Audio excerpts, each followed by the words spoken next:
बिस्मिल्लाहिर्रहमानिर्रहीम, अस्सलाम वालेकुम। मैं हूँ ज़ैनुल आबदीन। आप देख रहे हैं प्रोग्राम सच बात नुसरत मिर्ज़ा साहब के साथ। आज के मौज़ूआत आपने देख लिए। मिर्ज़ा साहब अस्सलाम वालेकुम। जी वालेकुम सलाम। अस्सलाम वालेकुम नाज़रीन किराम। आज के जो मौज़ूआत हैं जो सबसे अहम हैं वो आप सबके इल्म है कि पूरे पाकिस्तान में एक भूचाल आया हुआ है, बहरान है, सियासी कशीदगी है और हर तरफ जो है वो शोर मचा हुआ है कि साहब तहरीक अदम अतमाद कामयाब होगी या नहीं होगी। और फिर मामला सुप्रीम कोर्ट में चला गया। जो हमारे अजीज़ दोस्त हैं कमर दिलशाद साहब, वो हमारे साथ लाइन पे हैं। हम उनसे पूछ लेते हैं कि जो सेक्रेटरी रहे हैं इलेक्शन कमीशन के, कि वो क्या कहते हैं इस मसले के। तो अस्सलाम वालेकुम कमर दिलशाद साहब। वालेकुम सलाम। जी आपको खुशामदीद कहते हैं अपने प्रोग्राम सच बात में। फरमाइए, ये जो तहरीक अदम अतमाद का सिलसिला है ये कहाँ पर जाके रुकेगा? ये आज के जो सुप्रीम कोर्ट ऑफ पाकिस्तान के रिवाज हम कल से सुन रहे हैं और पाकिस्तान, ये हमारी खुशकिस्मती है पाकिस्तान की कौम की कि हमारे सुप्रीम कोर्ट के जो मौजूद जजेस हैं वो पूरी कौम की नब्ज को जानते हैं, हालात को समझते हैं। और उनका एक बात चीफ जस्टिसों का तो मामला आपने देखते रहे, लेकिन जो मौजूदा चीफ जस्टिस है इनका बड़ा एक खानदानी एक सियासी पस मंजर भी है। अब ये देखें कि आपके सामने एक बड़ी अहम बात हुई कि जिस दिन प्रेसिडेंट ऑफ पाकिस्तान की तरफ से रेफरेंस सुप्रीम कोर्ट में दाखिल हुआ तो आप उसी दिन अंदाजा लगा लें कि हुकूमत खत्म हो चुकी थी। अब इसमें आदमी एतमाद की तहरीक तो पेश होती रहेगी, कामयाबी के चांस तो बहुत करीब पहुंच गए हैं, लेकिन यहाँ हुकूमत की पसपाई थी। तो हुकूमत को नजर नहीं आ रहा था उनके नलायक एडवाइजरों को कि जनाब आर्टिकल 63A में दे तो आप कामा और फुल स्टॉप भी तब्दील करने की किसी के पास इख्तियार नहीं है सिवाय पार्लियामेंट में 2/3 मेजॉरिटी के। अब हमारे अटॉर्नी जनरल साहब ने पहले भी इस कौम को बहुत ज्यादा एक हैजानी कैफियत में मुब्तला रखा। जब सेनेट के इलेक्शन हो रहे थे तो उन्होंने एक नई बंतख पेश की थी। मुझे बड़ी हैरानगी है कि एंडी खान के साहबजादे उतने बड़ी घराने से उनका ताल्लुक है। उन्होंने कहा कि जो सेनेट के इलेक्शन है तो एक्ट के तहत होते हैं, कॉन्स्टिट्यूशन के तहत नहीं होते। 17 दिन उन्होंने जाया किए और चीफ जस्टिस गुलजार ने उस केस को रिजेक्ट कर दिया, रेफरेंस को रिजेक्ट कर दिया और कहा भी तो आर्टिकल 226 के तहत होते हैं, आप किस एक्ट की बात कर रहे हैं। तो अब भी ये यही कह रहे हैं कि जनाब आप इसमें तरमीम करें और इनको नाहल करार दे दें। तो जनाब हमें तो बड़ा एहतराम है अपने अटॉर्नी जनरल के घराने से, आपके भी दोस्त हैं हमारे भी दोस्त हैं डी खान साहब। तो लेकिन मसला ये नजर आ रहा है हमारे खान साहब दोस्त कभी नहीं रहे, हमारे दोस्त नहीं रहे, लेकिन हमने जितनी मुखालफत की है कुछ उन्होंने नहीं की कि ये जनाब ये जो रेफरेंस है ये हमारी अपना चीफ जस्टिस पाकिस्तान के सरबराही का जो बेंच में जो सुन रहा है ये वापस कर देंगे, रिजेक्ट नहीं करेंगे, बड़ा बेइज्जती हो जाएगी सदर साहब की, इसको वापस कर देंगे। जनाब ये हमारे दायरे कार में नहीं आता, ये तो आप कानून साजी करें, आपके पास मेजॉरिटी नहीं है तो आप अपने मुज़ाकरात करें सियासी जमातों से, उसमें कर लें जिसमें हयात की नहली भी कर सकते हैं, तरमीम भी कर सकते हैं। हमारे पास तो तरमीम करने की गुंजाइश ही नहीं है। हम तो जो एडवाइजरी मार्क्स देंगे वो बाइंडिंग नहीं है किसी के ऊपर। तो ये तो हुकूमत तो उसी तरह पसपा हो गई थी अपने हुकूमत से जब उन्होंने ये रेफरेंस पेश किया था। और हमारी समझ में नहीं आता मिस्टर मिर्जा साहब कि हमारे प्रेसिडेंट ऑफ पाकिस्तान जो है पोस्ट ऑफिस क्यों बन जाते हैं। मुझे एक बात समझ में ये आती नहीं है कि ये जो आपका वजीर कानून है ये अपने आप को बड़ा काबिल समझता था, मैं भी समझता था कि शायद ये काबिल हो, लेकिन सबसे बड़ी गलती तो ये करता है ना जी, ये जो मशवरे देता है वो, यानी आप 2 मरतबा इसने इस तरह से अपने आप को रुस्वा किया है। एक चीफ ऑफ आर्मी स्टाफ के मामले में जो जिस तरह से हुआ, फिर वो रिज़ाइन किया और फिर मुकदमा लड़ा, तो और दूसरा अब ये जो मामला हुआ है ये इसकी मर्ज़ी के बगैर तो ये कानून नहीं बनता ना जी। यानी ये जो रेफरेंस दाखिल नहीं होता, ये मैंने बनाकर जो रेफरेंस दाखिल किया है तो ये तो सारा का सारा ड्राफ्टिंग जो है वो तो वज़ारत कानून की है ना। ये आप ठीक फरमा रहे हैं। मैं आपकी नॉलेज में ऐड कर दूं, इजाफा कर दूं। ये जो रेफरेंस आया ना इसमें इन्होंने वजारत कानून इंसाफ जो है ना फरोग नसीम साहब को बिल्कुल बाईपास किया। फरोग नसीम साहब कोई मुशावरत नहीं की, उनको पता ही नहीं था कि रेफरेंस किधर से आ रहा है, कहाँ जा रहा है, वो तो अखबार में खबर पड़ी है। इससे अंदाजा लगाने के वजारत इंसाफ और कानून फेडरेशन की सबसे बड़ी इंपॉर्टेंट वजारत होती है खारजा के बाद या दाखिला के बाद। तो लेकिन वो जनाब को अंधेरे में रखा, वो पता ही नहीं डॉक्टर फरूक नसीम साहब को, और अटॉर्नी जनरल साहब ने बाला बाला, और सेनेट के इलेक्शन में भी इन्होंने ये किया था कि वजारत इंसाफ व कानून से मशावरत ही नहीं की थी। अब भी उन्होंने ये कहा था वजारत कानून साहब ने, जनाब ये रेफरेंस की बात नहीं बनती, ये तो कानून मुझे ये बताइए, अब देखिए ना, अब ये बात तो कानून की बात तो हो गई, अब हमें अब जो रिजल्टेंट वैल्यू है वो तो ये बन रही है ना कि ये अब जा रहा है और बहुत तौहीन तरीके से जा रहा है, लेकिन फिर हमारे पास ये इत्तलात है कि शायद कोई सुलह सफाई कुछ लोग मिलकर ये करना चाहते हैं कि ये जो हुकूमत और इनके दरमियान में वक्ती तौर पर पैचअप कराएं और ये उसको कुछ थोड़ा सा टाइम दे दें और फिर इलेक्शन की तारीख मुकर्रर करवा लें। ये बात दुरुस्त है कि जो कि आपके यहाँ पर इस्लामाबाद में गर्दिश कर रही है, तो हमें ज़ाहिर है कि इस्लामाबाद में तो आप रहते हैं, हम तो कराची में रहते हैं, बेचारे बिज़नेस का शहर है, लेकिन हमारे पास ये इत्तला है कि ये इस तरह से मामले को यानी संभालने की कोशिश की जा रही है कि इसको अदम अतमाद की तहरीक को इस तरह से संभाला जाए कि ये इलेक्शन का नई डेट दे दे कोई आज से 6 महीने के बाद में, और फिर इलेक्शन हो जाए। ये बताइए इस पर क्या आपका तबसरा है, या सही है या गलत है? ये नहीं, ये बात दुरुस्त फरमा रहे हैं आप। ये इस्लामाबाद में कोई 3-4 दिन से ये खबरें गर्दिश तो कर रही हैं, एक अंडरस्टैंडिंग हो रही है, मुफाहमत हो रही है, लेकिन 23 मार्च की परेड के बाद इस तरह का मंजर सामने आया है, सोशल मीडिया पे इस तरह खबरें आपने भी देखी गर्दिश कर रही। मैं तो आप तो सोशल मीडिया पे यकीन नहीं करता, वो फेक होती है या फोटोशॉप होती है, जैसे भी होती है, लेकिन जैसे आपने ये फरमाया है, ये जो खबरें तो गर्दिश कर रही हैं, लेकिन हमारी मौजूदा हालात में 2 सियासी जमातें जो हैं, मसलन अब इमरान खान साहब ने अतवार के रोज इस्लामाबाद में अपनी ताकत पावर और शौक दिखाने के लिए ऐलान कर दिया 27 मार्च को, और आज वो नौशहरे में भी बहुत बड़ा इज्तिमा से खिताब कर रहे हैं। लेकिन एक बात मिर्जा साहब ये साबित हो गया है कि आवाम को महंगाई से कोई सरोकार नहीं, कोई लेन देन नहीं। जलसे इमरान खान साहब के भी बहुत कामयाब जा रहे हैं और बाकी अपोजिशन के भी बहुत कामयाब जा रहे हैं, खासतौर पर मुस्लिम लीग नवाज का जो है। लेकिन नजर ये आ रहा है कि ये चीजें जो आपने फरमाया, इस पर कोई अंडरस्टैंडिंग इसलिए नहीं होगी, एक दूसरे पर एतमाद नहीं है, एक दूसरे के साथ वो वाक़े वो नहीं मिल रही, लाइनें नहीं मिल रही, लाइन माशर नहीं मिल रहा। तो ये जो अंडरस्टैंडिंग की बात है, ये हमने भी सुनी है, लेकिन ये पाया तकमील तक पहुंचने के बात नहीं है। अब आपका जो एतमाद की तहरीक जो है ये 28 तारीख को पेश हो जाएगी। 31 मार्च को मेरा ख्याल है इस पर वोटिंग हो जाएगी। सुप्रीम कोर्ट ऑफ पाकिस्तान जो है वो बड़े खूबसूरती से इस रेफरेंस को वापस भेज देंगे। तो ये सारी चीजें हमें नजर आ रही है कि ये अब ये मामला यही होना है अदम एतमाद का। तो अंडरस्टैंडिंग के लिए अच्छा, मैं आपसे एक और बात कहना चाहता हूँ, बहुत खतरनाक बात है।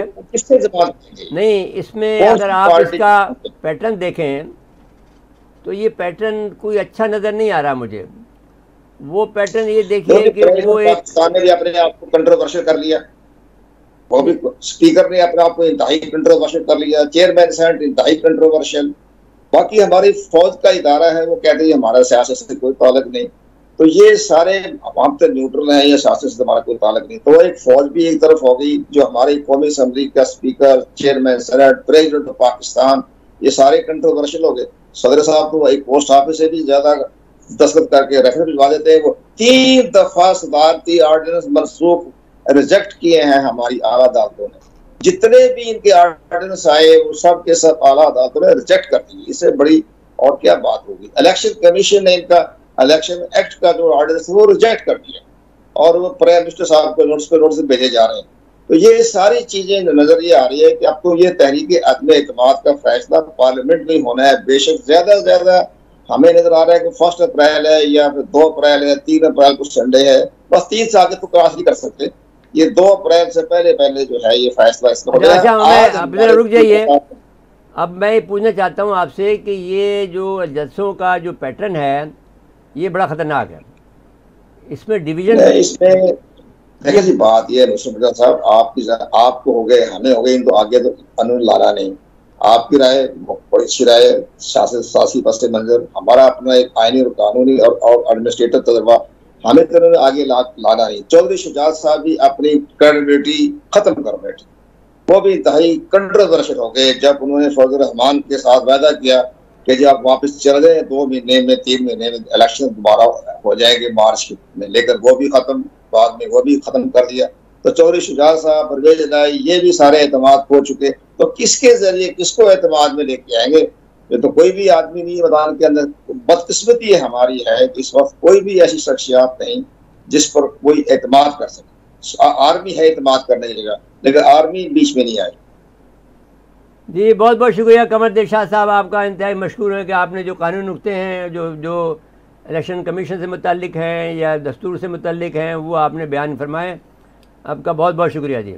कुछ मायूस से भी लगे? नहीं मायूस से बात नहीं। जैन साहब, मैं जो बात करना चाहता था वो उस पर उससे वो गुरेज कर रहे हैं, तो वो ठीक है। वो कह रहे हैं कि साहब मैं सिर्फ कानूनी हद तक बात करूँगा। देखिए ना, जो पैटर्न है वो अच्छा नहीं है। एक साइड में कि जहाँ भी वो जलसे कर रहे हैं जी, कुछ ख़ास इलाका जात में जलसे कर रहे हैं जी, ये लोग कुछ ख़ास इलाका जात में जलसे कर रहे हैं, तो इनका स्ट्रॉन्ग होल्ड है भाई। देखिए पैटर्न तो ठीक नहीं है ना वो जी। और दूसरी बात ये है कि इन केस अगर फ़र्ज़ कर लीजिए कि आपस में टकराव हो गया तो फिर क्या होगा? तो अच्छी बात नहीं है जी। तो ये और ये आवाम को वो भी जगा रहे हैं, ये भी जगा रहे हैं। अब आलम यह है कि नफ़रत इतनी शदीद है, जैसे कराची जैसे शहर में इमरान खान के ख़िलाफ़, कि जो बहुत से इदारों में मैं एक जगह पर गया हूँ जी, तो वहाँ पर मैंने देखा कि वो इमरान खान के इतने ख़िलाफ़ हैं कि वो बातें नहीं करना चाहते। अब वही आदमी जो एक ज़माने में इमरान खान के बारे में जितने खूब यानी अच्छे अल्फाज बोलते थे, वो इतने नाराज़ है कि इमरान खान का कोई आदमी देखना नहीं चाहते हैं। बल्कि मैं तो ये समझता हूँ कि अगर कोई ये कहे कि मैं इमरान खान का हिमायती हूँ, शायद उसको मारे भी।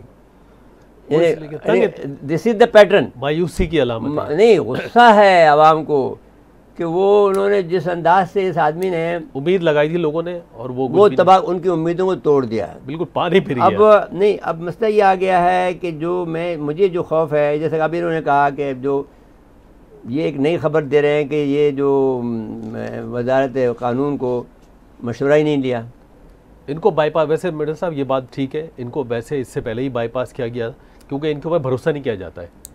इनको समझा जाता है ये एमक्यूएम के हैं, नहीं एमक्यूएम नहीं, इनको समझा जाता है ये कहीं और के। अच्छा, तो इसलिए इन पे भरोसा भी नहीं किया जाता। ये फौज के आदमी समझ जाते हैं, अब ये नहीं मालूम, अब ये हो सकता है।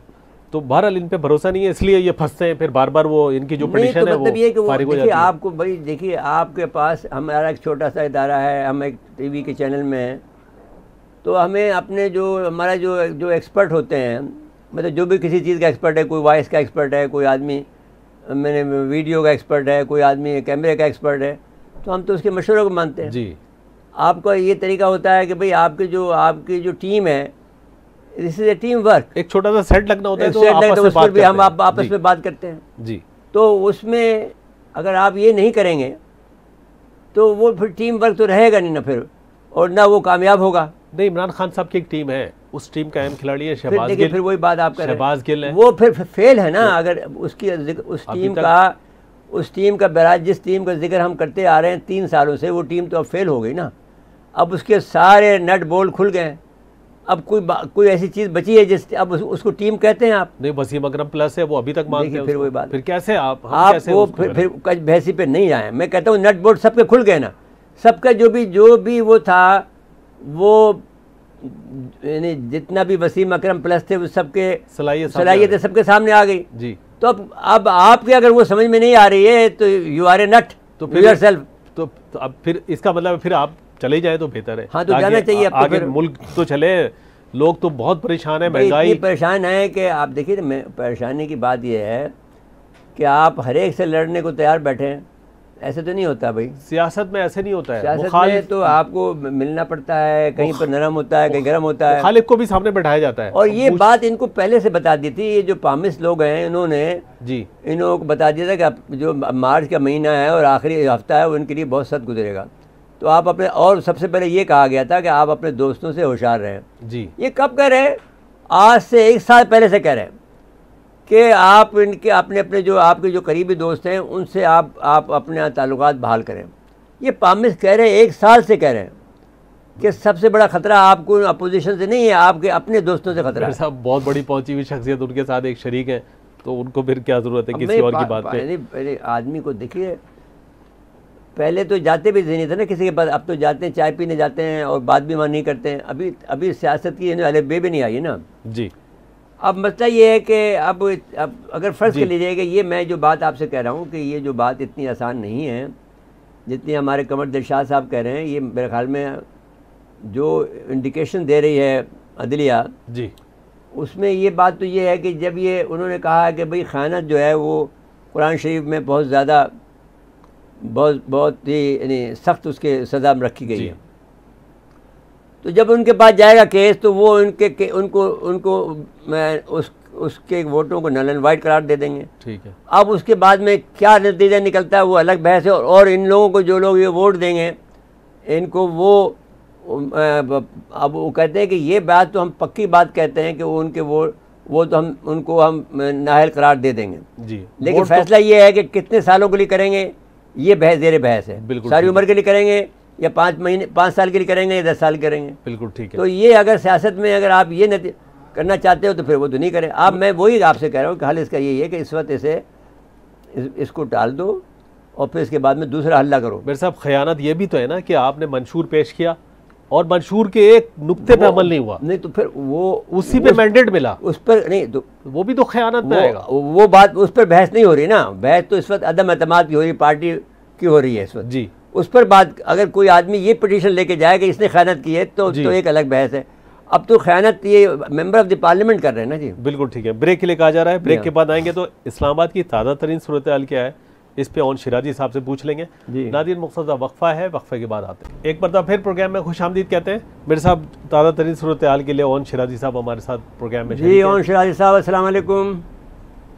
जी वालेकुम सलाम नुसरत मिर्ज़ा साहब, आपको खुशामदीद कहते हैं। फरमाएं कि क्या अब सूरत हाल है। हमारी इत्तला के मुताबिक कोई पैचअप का मामला चल रहा है कि अपोजिशन में और हुकूमत के दरमियान में कुछ ताकतें कोशिश कर रही हैं कि इनका पैचअप हो जाए और इलेक्शन जल्दी करा दिया जाए विदिन 6 मंथ। तो ये ख़बर दुरुस्त है या ये ऐसी ही फैलाई गई है? जी बिल्कुल नुसरत मिर्ज़ा साहब, आप दुरुस्त फरमा रहे हैं और मेरे ज़रा इस बात को कंफर्म कर रहे हैं कि गुज़िश्ता रात कुछ अहम मुलाकातें हुई हैं और उन मुलाकातों के बाद एक अपोजिशन की भी बड़ी बैठक हुई है और उस अपोजिशन की बैठक में मौलाना फजलुर रहमान भी थे, आसफ अली जरदारी, बिलावल और शहबाज शरीफ थे। बिलावल और शहबाज जो आसफ अली जरदारी हैं वो खुसूसी तौर पे शहबाज शरीफ के घर गए थे जहाँ पे मौलाना फजलुर रहमान पहले से मौजूद थे। और ज़रा ये बताते हैं कि ये मुलाकात उस अहम शख्सियत की मुलाकात के बाद हुई है जिसमें कुछ जो है वो इसी हवाले से बात की गई है और माहौल को ठंडा रखने की बात की गई है और कोई दरमियानी रास्ता, कोई सियासी हल निकालने की बात की गई है। ये मुलाकात सिर्फ अपोजिशन के लोगों से नहीं हुई बल्कि हुकूमती लोगों से भी, वज़ीर-ए-आज़म इमरान खान से भी मुलाकात जो ज़रा बताते हैं हुई है। उन्होंने भी यही कहा गया है कि दरमियानी रास्ता निकालें और इस हवाले से ज़रा ये बता रहे हैं कि अपोजिशन की रात गैर तक मुशावरत होती रही है और इसी वजह से आपने देखा कि आज रवायत यही है कि जब कोई रुकन कौमी असम्बली फौत हो जाए तो पहले दिन का जो इजलास होता है सिर्फ उसके लिए दुआ होती है, लेकिन एजेंडे में रात गए ये मामला शामिल किया गया। पहले जो एजेंडा तैयार किया जा रहा था हमारे ज़राए बताते हैं उसमें अदम एतमाद वाली चीज़ मौजूद नहीं थी। तो आज अपोजिशन ने कोई एहतजाज नहीं किया। पहले अपोजिशन का प्लान जो 2 दिन पहले का था वो ये था कि अगर पहले दिन ही स्पीकर की जानब से ये अदम एतमाद की तारीख नहीं जो है ईवान में पेश करने की इजाज़त दी जाती और जैसे सबको पता था कि वो मुलतवी हो सकता है दुआ के बाद इजलास, तो एहतजाज का पूरा प्रोग्राम था। लेकिन शब भर की राह गुजारी थी उसके बाद आज अपोजिशन ने एहतजाज भी नहीं किया और अब थोड़े धीमे धीमे लहजे जो है वो हमें नज़र आ रहे हैं। अच्छा, तो अब ये बात जो है मैंने जो बात समझ में आती है कि हमने ये कहा था कि भाई देखिए ये जो मामला है ये दुरुस्त है कि इमरान खान एक नाअहल हुक्मरान है, ये दुरुस्त है कि उसको हुक्मरानी नहीं आती है, लेकिन बहुत सी बातें ये भी दुरुस्त हैं कि अगर आप एक ठग के उसे निकाल कर डाकुओं को दे दें तो ये कौन सी अक्लमंदी की बात होगी। ये हमने एस्टेब्लिशमेंट से कहा था और हमने ये भी कहा था कि उनसे कि भाई ये जो कुछ भी है तमाम खामियों के बावजूद भी ये एजेंडा अमेरिका का, इसको एक दफ़ा फ़ेल कर दो और इसके बाद में 2 महीने के बाद में चाहे इसे निकाल देना, लेकिन इस वक्त फ़ेल कर दो ताकि एक दफ़ा ये मालूम हो कि हम आज़ाद और मुख्तार मुल्क हैं तो हमें लगता ये है कि यही वजह नहीं होगी, बल्कि हमें ये मालूम है कि जो अंदरूनी खाना कोशिशें हुई हैं, सऊदी अरब की हुई हैं और दूसरे ममालिक की हुई हैं, तमाम इस्लामी ममालिक के लोगों की हुई हैं, उसके बाद से ये शायद हमारी इस्टेब्लिशमेंट ने फ़ैसला किया है कि मामले को पैचअप किया जाए और ठंडा किया जाए। तो अब इसके इमरान खान फिर भी जलसा कर रहे हैं। तो ये इमरान खान के पास ये क्या ख़बर है आपके पास कि इमरान खान इस बात को मान गए हैं या वो अभी भी अपने जो जाहराना इक़दामात जो करने जा रहे हैं उसी पर वो कायम है? देखिए, ममालिक की बात करें तो हमारे ज़राए ये कहते हैं कि 3 ममालिक बड़ा कीनली इसको देख रहे थे, उन्होंने दिलचस्पी ली, उन्होंने किरदार भी अदा किया, जिनमें एक सऊदी अरब, दूसरा तुर्की और तीसरा UAE था। ये तीनों ममालिक जो है ये पाकिस्तान के पिछले चंद माह में जो सियासी मामलात बदले हैं उस हवाले से बड़े ख़ास करके एक्टिव थे। जहाँ तक आप इमरान खान की बात कर रहे हैं, इमरान खान ने नविश्ते दीवार पढ़ लिया है। इमरान खान को नज़र आ गया कि अपने तौर पे वो कहाँ तक जा सकते हैं, कहाँ तक खड़े हो सकते हैं, और अगर उन्होंने इत्तेहादियों को साथ रखना हो तो इत्तेहादी कितनी देर रह सकते हैं। तो इमरान खान जो है उनको अब इस चीज़ की समझ आ गई है और उन्हें मालूम है कि अगर वो सोलो फ्लाइट करेंगे तो फिर उनकी ये हुकूमत अभी ही जाएगी और फिर उनको सेफ पैसेज भी नहीं मिलेगा। तो इमरान खान सेफ पैसेज की तलाश में है, क्योंकि उनका ये ख्याल है कि वो अगर बेहतरीन तरीके से उन्हें हुकूमत के, उनका ये ख्याल है, जो उनके करीबी ज़राए हमें बताते हैं कि हुकूमत के काफ़ी रमूज़ और इसरार उन्हें समझ आ गए हैं और इन इसरार और रमूज़ की बिना पे वो अगले अगर इलेक्शन में कामयाबी हासिल करते हैं तो वो बेहतर हुक्मरान होंगे। तो अब इमरान खान बिल्कुल उस नहीं, उनको अब ये तो ख्वाब छोड़ दें कि अगले आपको इस्लामाबाद की बात तो अलग है, मैं कराची की बात बताता हूँ कि यहाँ पर मैं दफ्तरों में गया हूँ, 1-2 में, इतने सख्त इनसे नाला हैं कि अगर कोई आदमी ये कहे कि मैं इमरान खान की पार्टी हूँ तो मैं मुमकिन है कि उसे मारे। तो इतने सख्त लोग ख़िलाफ़ हैं इमरान खान के, वो तो ख्वाब छोड़ दें। मुमकिन है किसी इलाक़ों में उनका अभी भी तूती बोलता हो, लेकिन कराची जैसे शहर में तो वो अब एक सीट भी नहीं ले सकते। जी दोस्तों, मिर्ज़ा साहब, ख्वाब देखने पे पाबंदी कोई नहीं होती और ख्वाब तो कोई भी देख सकता है। ख्वाब तो जो है, ख्वाब क्या नारे लगाते हैं जमात इस्लामी वाले। वज़ीर आज़म सिराजुल हक, एक सीट है उनके पास, और इसी तरह अगर हम ANP की बात करें, उनके पास भी एक सीट है, वो भी नारे लगाते हैं। और जो काफ लीग है उसके पास जो है वो 10 टोटल सीटें हैं पंजाब असम्बली के 400 के तकरीबन ऐवान में, और वो भी वज़ीर आला की ख्वाब देख रहे हैं। तो इसी तरह ख्वाब जो है वो वज़ीर आज़म इमरान खान भी देख रहे हैं और उनका ये ख्याल है कि अगर वो अभी से उस मोड में चले जाएं, यानी वो इलेक्शन कैंपेन मोड में चले जाएं, तो उनको फ़ायदा होगा और वो दोबारा जो है उनकी वापसी हो सकती है। लेकिन ये तयशुदा है कि वज़ीर आज़म इमरान खान अब वो स्टेटस जो पहले वो इंजॉय कर रहे थे, वो स्टेटस ज़रूर उनसे जो है अब वो स्टेटस उनके पास नहीं रहा। और उस अंदाज में जिस तरह वो हुक्मरानी कर रहे थे, या जिस तरह उन्हें पूरी तरह सपोर्ट मिल रही थी, हमें कहा जा रहा था कि मुस्बत रिपोर्टिंग करें, मुस्बत खबरें दें, तो वो चीज़ें अब वो नहीं है। वो ना खलील मियाँ है और ना वो पाख्ता है।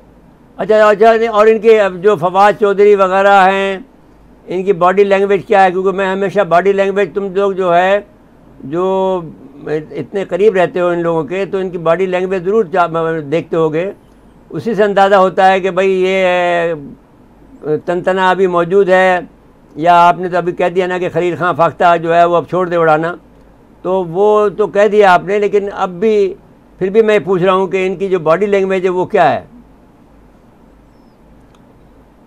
वो बॉडी लैंग्वेज बिल्कुल कोई पॉजिटिव नजर मुझे तो कम से कम नहीं आई। मैं आज ढीले ढाले हैं, अब इजलास में था। जी बिल्कुल, नुसरत मिर्ज़ा साहब, हाल तो कि इजलास तो कम चला और उसका फायदा हमें ये हुआ कि हम इन लोगों से मिले, हम इत्तेहादियों से भी मिले, हम हुकूमत के लोगों से भी मिले। और मैं 2-3 दिन से एक सवाल मुसलसल तमाम जो हुकूमत के अहम जो स्पोक्स पर्सन है उनको भेज रहा था। साथ कुछ तस्वीरें थी जिसमें जो 27 तारीख को एक जलसा हो रहा है, उसके लिए जो बड़ी स्क्रीनें हैं वो जिन बैनों पे है उन पे हुकूमत पाकिस्तान का बाकायदा लोगो जो है वो मौजूद है, वो बाकायदा छपा हुआ है, पब्लिश लोगो है। तो मुझे जवाब नहीं दे रहे थे, तो मैंने फैसल जावेद को आज पकड़ा और मैंने उनसे जवाब जब मांगा तो जिस तरह उन्होंने रिएक्ट किया वो वाज़े बता रहा था कि सब कुछ ठीक नहीं है। पार्टी लैंग्वेज क्या, जो माइंड लैंग्वेज है वो भी बता रही थी कि चीज़ें काफ़ी कॉम्प्लिकेटेड।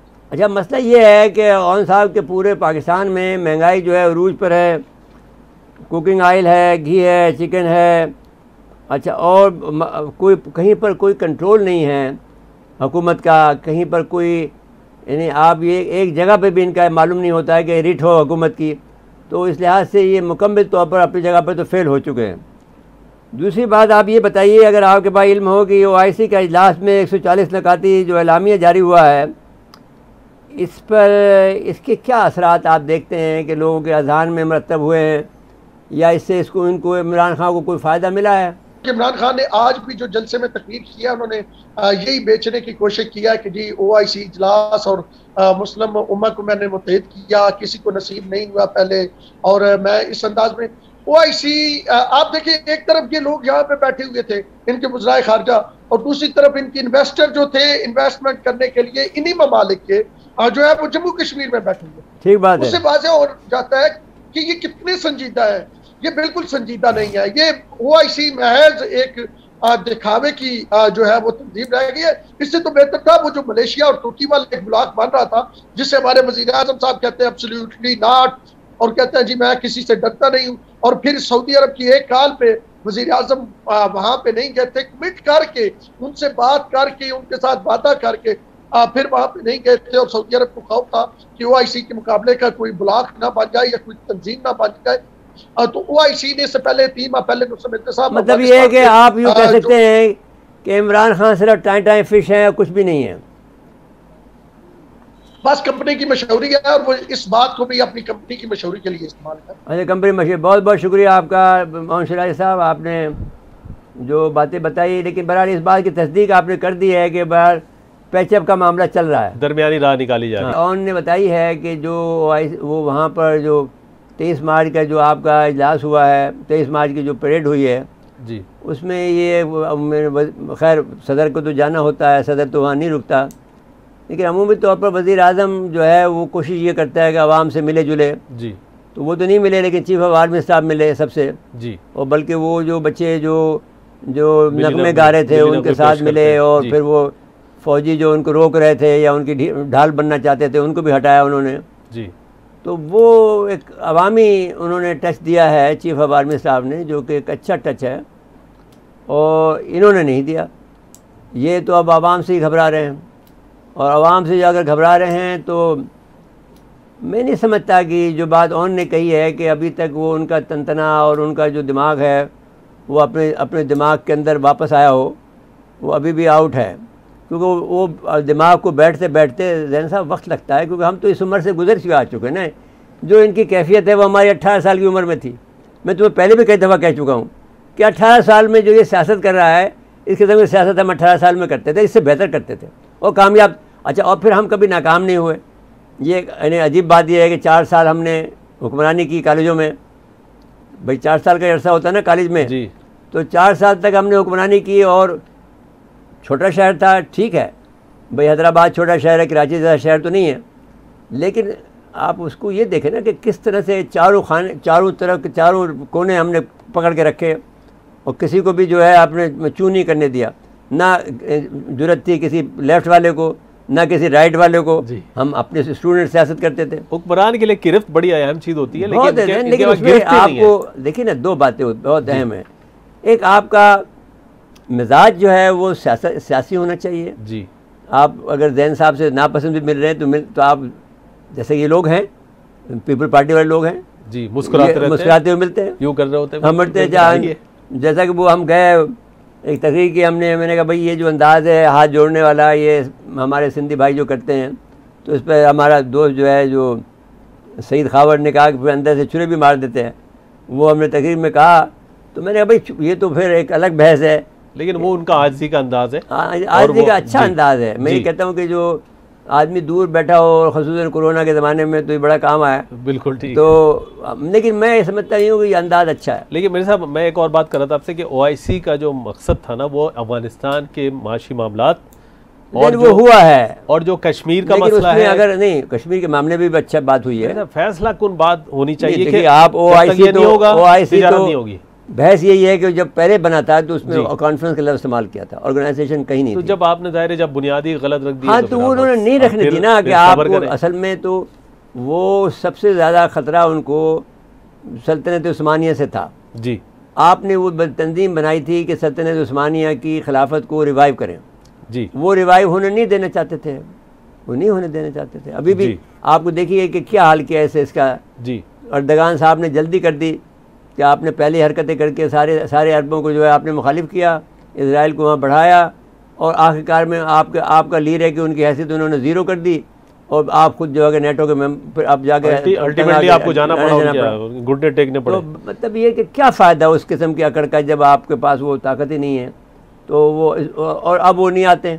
अब वहाँ पर इतने अनपॉपुलर हैं यानी जो अर्दगान साहब जी, जितने इमरान हैं इतने तो नहीं हैं, लेकिन बहरहाल वो पॉपुलरिटी उनकी नहीं है जो कि पहले थी जी, कि अगर कोई कू आता है तो वो अब उसके लिए कोई आदमी मरेगा नहीं अब। बिल्कुल ठीक है। फिर साहब ब्रेक के लिए कहा जा रहा है, ब्रेक के बाद आएंगे तो एक आध सवाल और है इस हवाले से, उसके बाद फिर दीगर मौज़ूआत पे चलेंगे। नाज़रीन मुख्तसर वक्फा है, वक्फे के बाद आते हैं। एक बार फिर प्रोग्राम में खुश आमदीद कहते हैं। मेरे साहब OIC में ना पाकिस्तान की उस मुश्किल को नहीं जिक्र किया गया जो अफगानिस्तान के सरहद से होती है, और इसमें हमारी शहादत वो ये आपको याद होगा कि जनरल लोधी साहब ने हमें कहा कि भाई वक्त थोड़ा दे दें जी, तो दे रहे हैं उनको, लेकिन ये कि वो लोग नहीं मानेंगे क्योंकि वो ज़हनी तौर पर मफलूज हैं अफगानिस्तान के लोग, उनमें भी अकड़ है हुक्मरान, उनमें भी अकड़ है थोड़ी, नहीं अकड़ भी है और उनके अंदर डिवीज़न बहुत ज़्यादा है इस दफ़ा। और वो ये मुल्ला उमर के दौर नहीं है कि वो हुक्मरानी है और वो मुल्ला उमर एक हुक्म दे दे तो चल पड़े थे, किसी एक आदमी की गिरफ्त नहीं है इस वक्त नहीं है। तो वो गिरफ्त बनाने में ये मदद तो कर रहे हैं जी, लेकिन इसमें ये पहले जो था कि भाई ये लोग भी तो डिवीज़न चाहते थे ना कि भाई ये बड़ी ताकत बन के न बुरे, और हमें ये कोशिश ज़रूर देखनी चाहिए कि ये जो इनका जहन है उस जहन के साथ में ये हुक्मरानी नहीं करनी चाहिए इनको जी। वो ख़तरनाक है, हमारे लिए भी ख़तरनाक, अच्छी बात नहीं है। इनकी मदद इतनी करें जितनी कि ये मदद हम जितना ये लोग आगे बढ़ सकते हैं हमारे मामले में, जितना हम भी अफोर्ड कर सकते हैं, जितना अफोर्ड कर सकते हैं। इनकी मेरे ख्याल में तो ये हमारा साथ नहीं दे रहे हैं जी। 4 शहादतें मिर्ज़ा साहब हर रोज़ हो जाती हैं, 2 हफ्ते बाद, 1 हफ्ते बाद 4 शहादतें, 2 कर देते हैं, और वो कहते हैं साहब हमारी जिम्मेदारी। लेकिन वहाँ के लोगों, हमारे लोगों का ये कहना है कि बगैर तालिबान की मंजूरी के बगैर वो हमला नहीं कर सकते जी। अच्छा, इसमें देखिए मिर्ज़ा साहब कोई दूसरी तो बात उनका जो बुनियादी कंसेप्ट है वो ये है कि ये एक तो वो डिविडेंड लाइन को नहीं मानते हैं जी, तो वो उनको मनवानी चाहिए उनसे, यानी बाकायदा उनसे माहदा करना चाहिए, अदरवाइज़ आप उनको साथ ना दें, उनको डिवीज़न होने दें जी। और दूसरी बात ये है कि जो मैं ये जानता हूँ कि ये जो उनका खुफिया माहदा है वो ख़तरनाक है, वो मालूम होना चाहिए हमें किसी सूरत में भी, चाहे किसी को हमें पटाना पड़े, किसी को रिश्वत देना पड़े, कुछ भी करे, लेकिन हमें मालूम होना चाहिए क्या मायदा हुआ है। फिर अब ले भी आना चाहिए सर, अब क्या, अब तो हो चुका जो होना था। नहीं, वो अभी तक बता नहीं रहे ना, वो तो दरमियान में इनके टॉप लीडर हैं, उनके गनी ब्रदर के दरमियान में और उनके दरमियान में है, तो उनको हमें किसी तौर पर लाना चाहिए यहाँ पर, उनसे बनाना चाहिए कि भाई बताओ क्या बात है, या इनको मालूम है तो फिर ये उस पर अमल करें।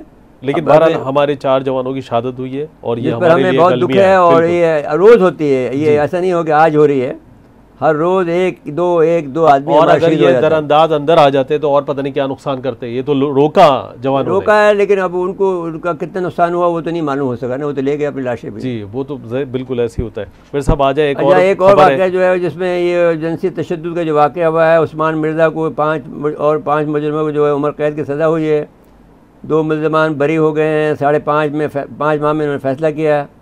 पुलिस ने मुजरिमों को बचाने की कोशिश की मगर ऐसा नहीं हो सका, इसलिए कि प्रेशर आवाम का और मीडिया का बहुत ज़्यादा था। ये तो मीडिया का प्रेशर ना हो तो पता नहीं फिर क्या हो। मीडिया बहुत अहम किरदार अदा करता है। अब हम चाहेंगे कि जैन साहब ये जो बहुत से वाक़यात जो कराची में ये जो वाले मामलात हैं, एक्सीडेंट वाले हैं, नहीं एक्सीडेंट के अलावा ये जो ज़्यादती हो रही है, ये जो आपका ये जो बिल्डर्स हजरात कर रहे हैं उस पर भी हम बात करेंगे। मेरे साहब बिल्डर हजरात को कोई रोक नहीं, बिल्डर हजरात ने लूट मार का जो बाजार गर्म कर रखा है जी, और बड़े बड़े इदारे जो अपने सारे शहर के अंदर सायमा के नाम से या किसी और नाम से चला रहे हैं, वो उनके ऊपर हम बात करेंगे जी, और बड़ी तफसील से बात करेंगे, और उनको भी लेंगे हम, इनको जो कि नेशनल हाईवे अथॉरिटी है जी, वो कहते हैं कि साहब नेशनल हाईवे अथॉरिटी जो है वो जो है उनको बनाना चाहिए था, भाई जिस वक्त आप एक प्रोजेक्ट बना रहे हो तो उसका निकास का निज़ाम तो आपके पास होना चाहिए ना जी।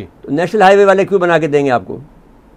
और आप बहाने से आप लोगों के पैसे बढ़ा रहे हो, बढ़ाते हैं, तो वो नहीं हो सकता। अभी ये बात जो है ये बात जाएगी चीफ जस्टिस के पास, मेरे साहब मामला गड़बड़ होगी। पहले भी चीफ जस्टिस साहब के पास गया तो मामला देखें क्या निकला। हो जाएगी इस दफ़ा। अगर कोई आदमी, कोई सीरियस आदमी हम जैसा पड़ेगा बीच में तो ये मामला, बहुत से फैसले ऐसे हो जाएंगे। वो कहते हैं साहब लिखा हुआ है, भाई कोई भी काम आप इंसानी हकूक़ के खिलाफ नहीं कर सकते हो। कराची को लूट मार का एक जरिया बना रखा हर एक आदमी ने, बस तो जिसको जवाब मौका मिल रहा है वो नहीं हो सकेगा जी, अगर ये नुकसान उठा जाएंगे जी। ठीक है मेरे साहब, वक्त ख़त्म हुआ हमारे प्रोग्राम का। नाज़रीन आज के लिए इतना ही, आइंदा प्रोग्राम तक के लिए इजाज़त चाहते हैं। अल्लाह हाफ़िज़।